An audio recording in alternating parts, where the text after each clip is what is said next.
See, kids don't always need magic wands to be badasses. Sometimes phaser guns work just fine. And tactical intelligence. It's really more of that.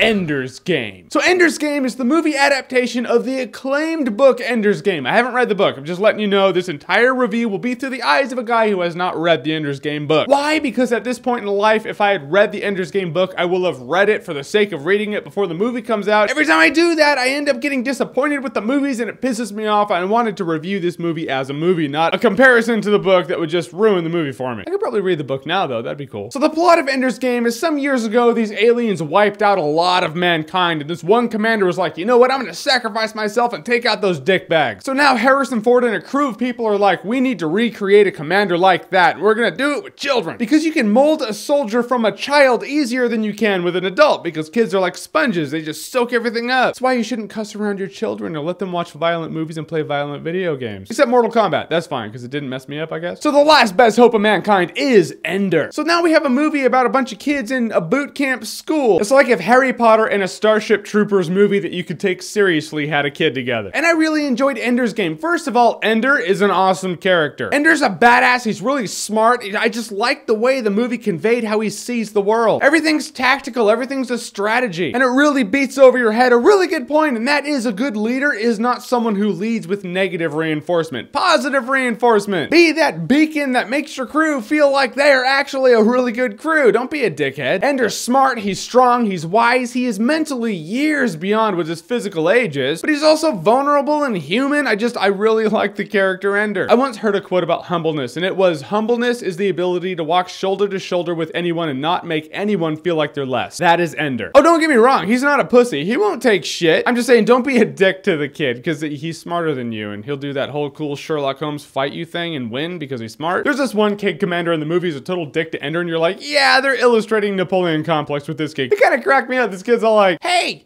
what are you doing? He was a douchebag. I wanted Ender to just shoot him out of an airlock. In that, most of the movie is kids in boot camp. It's kids training, it's kids in commander school, so you're like, all right, so it's not really a war going on, it's just a lot of training. I enjoy seeing training. I like seeing people become better, become more, so I enjoyed this movie. People who are looking for an all-out galactic war might be a little pissed. And games, too. It was really cool seeing them play these games. If they have this game that they play, it's pretty much like Blitzball from Final Fantasy X meets laser tag with no ball. It's not pretty much that. It's exactly that. And it was cool, the game was awesome. Anytime I see a thing in a movie that makes me go, I wish we had that, that's not a bad thing, this movie did that for me. On the negative though, there are things that are clearly shoehorned into this movie so the audience knows how Ender would react in a certain situation. You get the feeling they covered this in a couple of chapters in the book, but the movie can't be 6 hours long, so you have 2 minutes to illustrate to the audience this point of how Ender is. Go. That and a couple of the emotional situations in this movie that could have been great aren't as great as they could have been. There's a scene that comes to my mind as Ender has grown as a soldier, he gains the respect of someone, and you're like,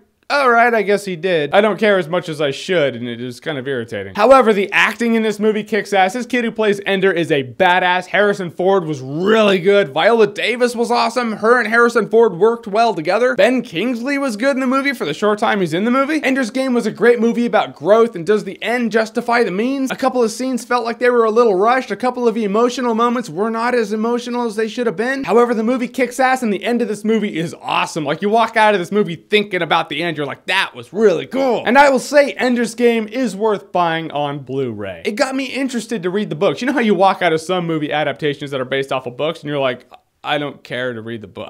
I'm indifferent. Not Ender's Game. I actually do want to find time to read that book as soon as I beat Arkham Origins and then go back and beat Grand Theft Auto 5. There's no free time. So for you guys, what is your favorite movie adaptation of a book? Whatever it is, comment below, let me know. And as always, if you like what you've seen here and you want to see more, click right here to see more.